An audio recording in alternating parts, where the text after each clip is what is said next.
Hi, I'm Stephen Hand from Archery Supplies. We're going to look through the new archery shop. This is our first week up and running, so we're going to show you where we're up to and go through some of the issues we've had since setting it up and the issues we're still having. So let's go and have a look. Okay, so this is the front of the shop. Now, one of the problems is I've got a big roller door at the front and I need doors there to keep the weather out. So I've been getting quotes for doors, and doors vary from literally about $10,000 for a door. So we're looking at some options for that, but this is like the sort of setup of it. We're going to have more stuff in the middle here. So targets down the side here, 3D targets, block targets, all that sort of stuff down the side here. To the side here are all your release aids. So you've obviously got Scott, Carter, Stan, Trueble, B3. I'm probably forgetting some people. Spot Hog, all here, all displayed. So every release aid should be on display. Now today, so there's massive shortages of stock at the moment, and it's really hard to get stock. Today QAD came in, so QAD we're fully stocked today, which is fantastic. I don't know how long it'll last for, but it's fantastic. It's here. We've got Hamsky to the side. Over there, and once again it's a matter of what you can get your hands on, but that's all the Hamsky I can get my hands on. Spot Hog is delayed, so you only see a small amount of Spot Hog up the front because that's going to be January next year that it will be till it can ship. Now the other side there is crossbows up the top, stabilizers around the front.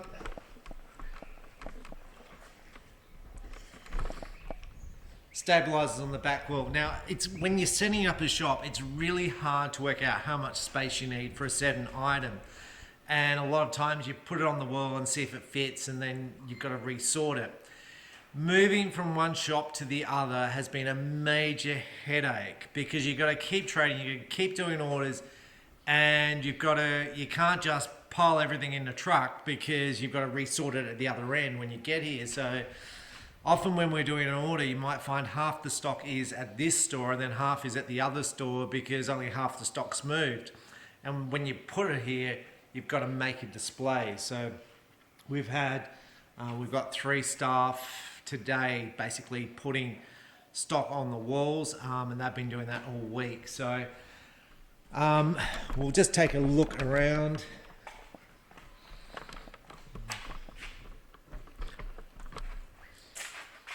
So on the back wall here is all your string materials, and up the top there is Flemish string makers for making Flemish strings, obviously. All the serving materials, all the string material is there on display with all the colours. So this time it's going to be easier for knowing if we're in or out of stocks of things because it's all on display. It's not going to be hidden. It's hopefully all going to be sort of there on display. And here is obviously your whisker biscuits. Your bow doodle RRS are down the bottom, whisker biscuits and all that sort of stuff. A free flight RRS there, recurve RRS there, Shibuyas and all that sort of stuff is there. Now some of it doesn't display well because it might have hooks and all that, and that becomes issues like your Hoyt little stick-on RRS becomes an issue, and where to put stuff. So let's just keep going.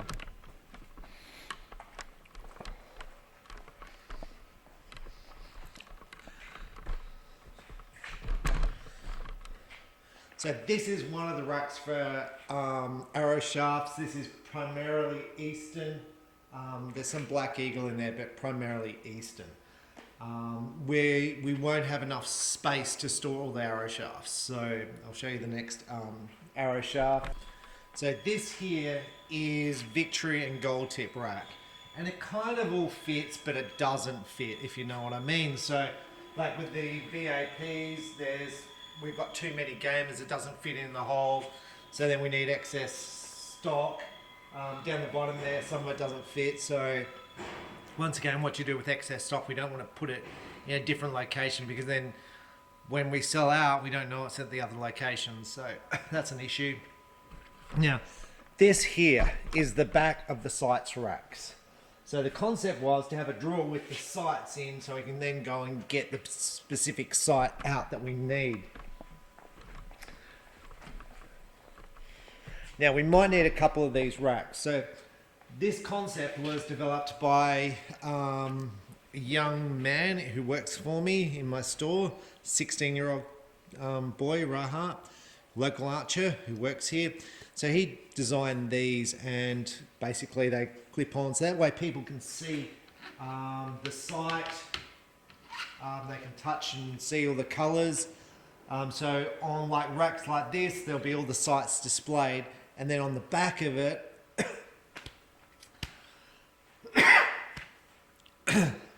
then on the back of the display, everything will be in boxes on the back, so you'll be able to pull it out and get the green colour that you want for the customer in right-handed or left-handed. Now, this is the Broadhead Wall. Now, Broadheads are a bit of an issue because there's shortages at the moment. So up here, we've kind of displayed the Broadheads, but then we're out of some items and they don't all fit. So we're going to need more storage space than this for the Broadheads. But we've got to sort that through. We've got also glass cabinets here with knives and binoculars and stuff. Bow fishing, peep sights, fletching jigs.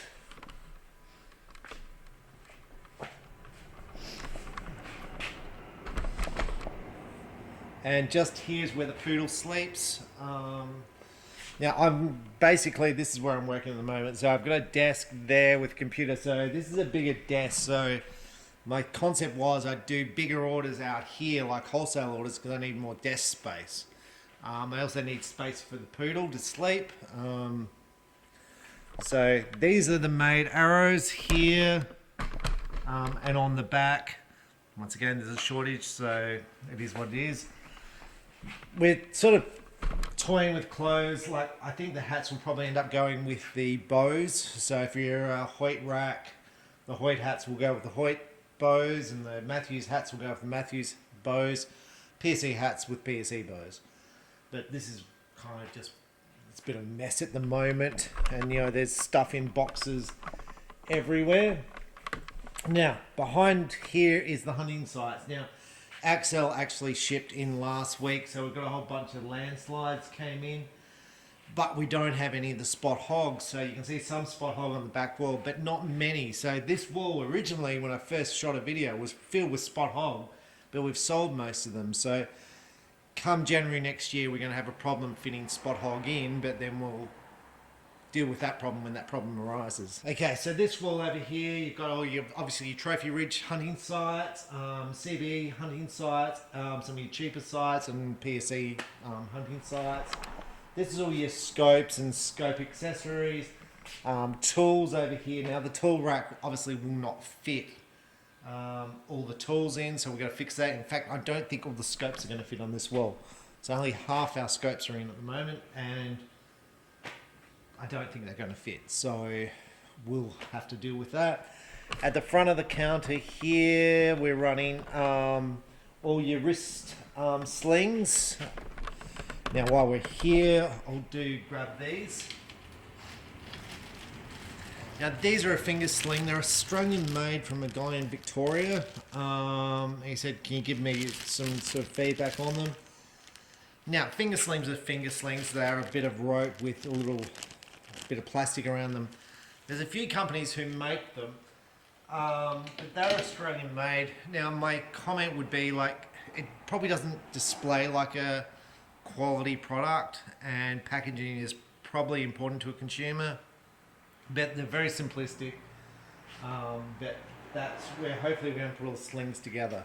We built the racks. That this was going to be just a PSE Supra rack. And your target bows. So on the back of this, there was going to be all your PSE bows.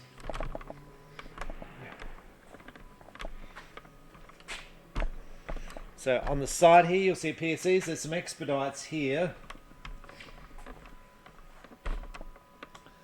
and all your Supras down here. Now originally I envisaged all the bows being here and the display items being here on display. So if you want a bow, You go, oh, I want that Supra, and it's here in the thing with all the colours and all the combinations. So this is all, that's all PSC Supras. So they're all the new ones. And like this whole display here is Stingers. This whole rack is Drives. This whole rack is EVL 32s and 34s. It's been a major obstacle getting everything to fit into this store, even though it's over twice the size of the other store. So down here you'll see there's a particular type of recurve, which is the Cassian, which is this one. But then we've put other bows here, so these other bows should be in the side here. Now it's a huge problem getting it all to fit, because I know they won't all fit, so then I need to build more racks, and that's what we're doing down here. So you can see down here we've got more racks built, and we're sort of filling them up with stock, and the racks they're not yet finished. So on Saturdays, one of the archers, the young boy, Rohat, he builds one rack on a Saturday. So it's like one Saturday, and I have a carpenter also, he builds 2 racks on a Saturday. So it's just filling it all up, and we'll just go out the back.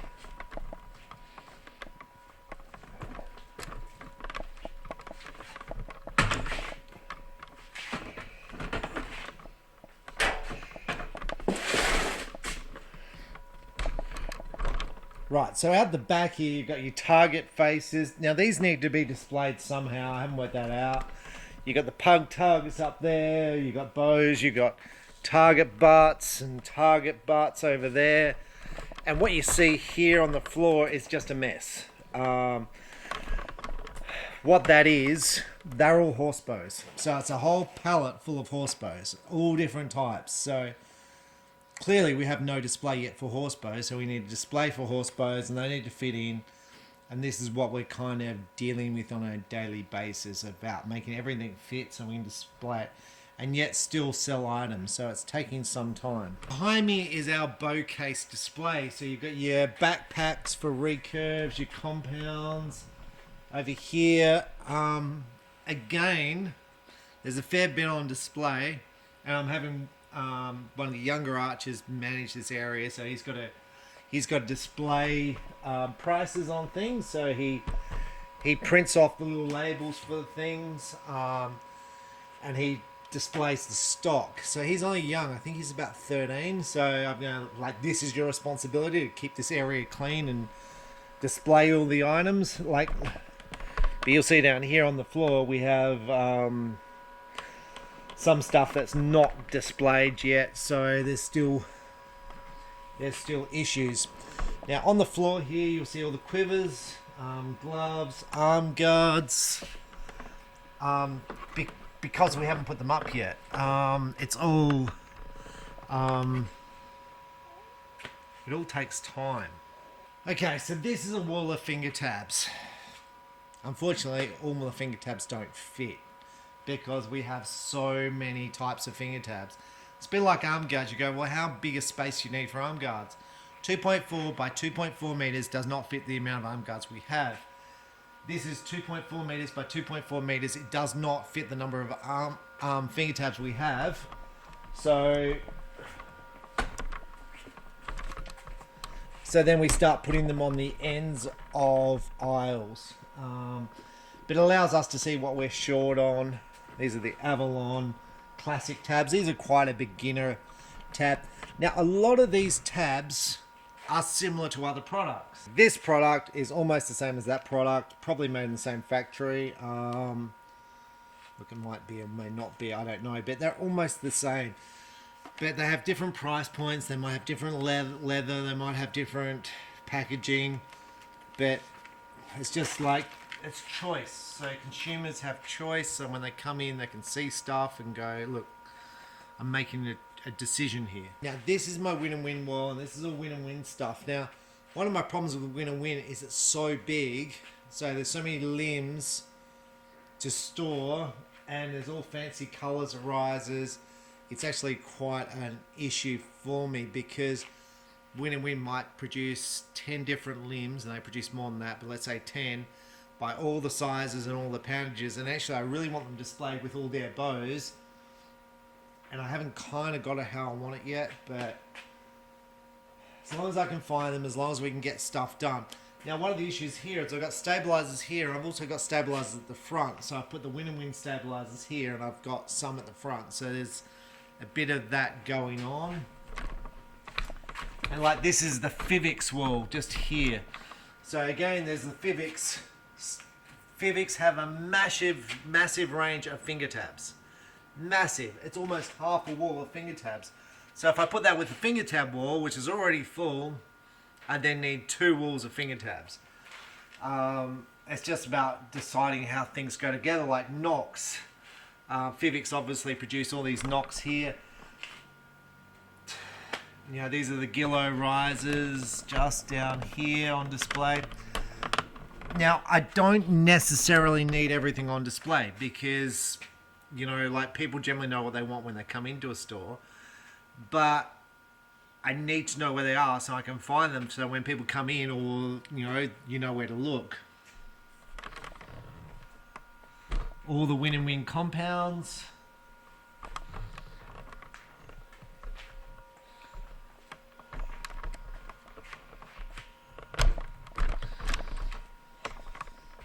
So this rack here, you see, is almost empty. It's the SF Optimo, so that's a wooden riser. Limbs. It's because there's so many different options of the riser. It comes in a 14-inch, 19-inch, 20-inch, 21-inch, 24-inch, and then it comes in all the sizes of limbs from 48 to 70 inches in all the poundages. So it takes a massive amount of storage, and that's kind of what we're trying to deal with. This wall here is all longbows. So this is all the longbows we kind of have in stock. It's a massive range of longbows, and again, there's so many different types of longbows, and they all fit in this space. But my problem is I have more longbows than all this as well. So there's a whole bunch of longbows I haven't even brought over. So I'm not sure how to deal with that yet, but these are all the problems we're going to deal with. So this is going to be a quiver wall with all your pouches. That's your release aid pouches, which run from down there to down here. The belts aren't on display yet because they're all in boxes down here.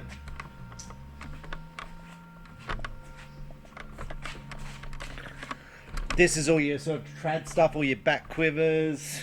So massive amounts of back quivers. Knocks, I mean, massive amount of knocks. Now, Biter's nicely displayed. And Biter just announced, sent us an email today to say Biter knocks, or Biter in general, is going to go up between 10 and 20%. So expect this in the archery industry overall. Expect the manufacturers to put up prices by about 10 to 20% overall across the board. And then also expect there to be a price hike in freight. So freight has over doubled. So expect there to be a price in freight. So therefore archery you can expect to go up, you know, maybe 30%.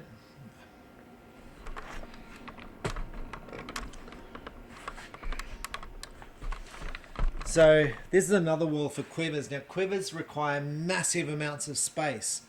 And I'm low on quivers. Like I'm probably running at less than 10% of my stock levels for quivers. Major issue. So these walls here are vanes. So feathers and vanes. I don't have enough space for all the vanes and feathers. So we're putting them on the sort of ends of walls here. So this is all your stealth vanes and trad vanes. I've got the hybrid vanes on the back. We've got darts down the back.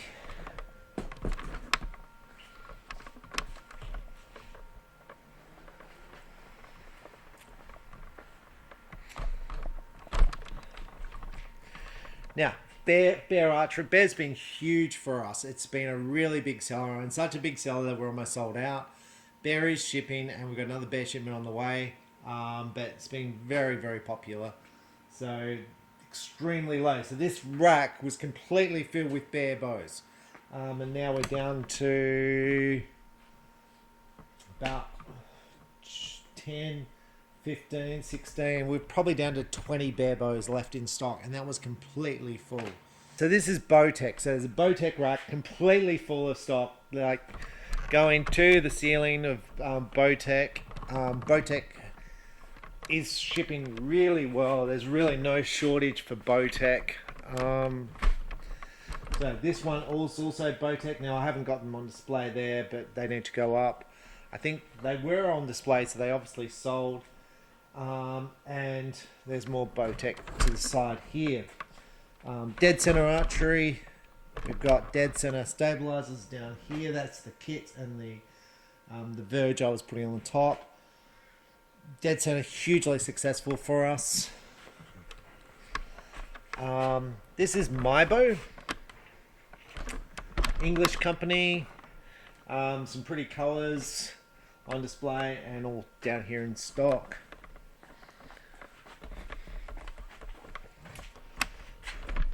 Stabilizer wall. Stabilizer wall.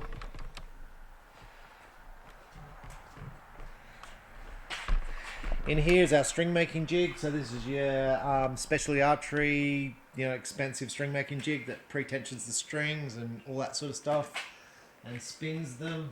So this is just a work area for building strings. Right, now this is the office area. So this is where we do orders like during the day. Now these orders here on the ground are orders we've done since about 1 o'clock. So I don't know how many boxes are there. There have to be 1, 2, 3, 4, 5, 6, 7, 20 orders since about 1 o'clock we've done. It's like I can't get through enough orders, but I'll just show you what the desks kind of look like. So there's going to be 6 desks in here. It's a bit of a mess yet, and each desk is going to have its own sort of packing area. So it's going to be like this with packing area. So each person's going to have their own packing area with their own envelopes to pack orders to get stuff out. So that's pretty much where we're at. How long do I think it'll be till we get finished as far as get this whole place up and running? So there's some issues about we've still got to move more stock across from the old store. That will probably be finished in about 4 weeks. The store probably will not look the same in 4 weeks, and it will probably look different in a month. We have containers coming in. We've got 5 containers in the ocean right now. More containers on the way. I don't know where they're going to fit, so again, we'll deal with those problems when they arrive. So that's basically where we're at. So it feels like we're in complete chaos, but over the weekend it was definitely easier to get orders out, and today was definitely easier to get orders out. We're still seeing plenty of customers come in. You'll notice I have no signs on the building. So it's literally word of mouth and, obviously YouTube and Google and all that sort of stuff. And I generally say we're the only archery shop in the state. Pat would say he's the other archery shop in Victor Harbor, but I'd say, well, you're not open to the public by phones. That doesn't really count. And that's just a difference of opinion. He did have a shop, but then he closed it. But it's quite different to this. This is very much like does everything. It does beginners, kids, everything. His shop's not like that. It's more a wheat shop. So, and you phone to make a booking, and then you come and pick up your bow. So his is quite a different shop, and he's sort of country.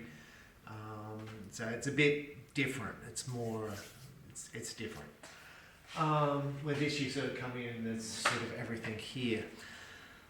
So that's a quick run through of the shop. So we've still got challenges ahead of us to get this all set up. After we're set up, then I've got to build a shooting range next door to have obviously a shooting range. With the shooting range, I want to run sort of clubs through there, run novelty shoots, run all different types of shoots. So I envisage having longbow shoots, recurve shoots, compound shoots, barebow shoots, knockdown shoots, time shoots, like all different types of events to get people shooting. I think it's about getting people into the sport. So I've got so many people who shoot bows and arrows who are not members of clubs. It has to be at least 95% of people who, at least, maybe 98% of people who buy bows and arrows do not belong to a club.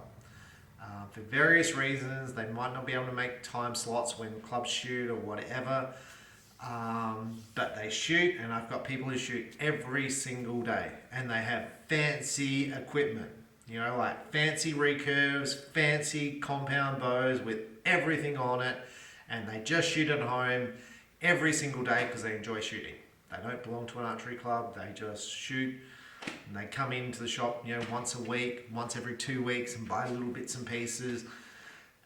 And it's like, you know, why don't you belong to a club? Because they don't have time, they don't have that 6 hour or 5 hour time slot, because clubs, you know, at home they can shoot for an hour or shoot for half an hour after they get home from work, and that's what a lot of people do.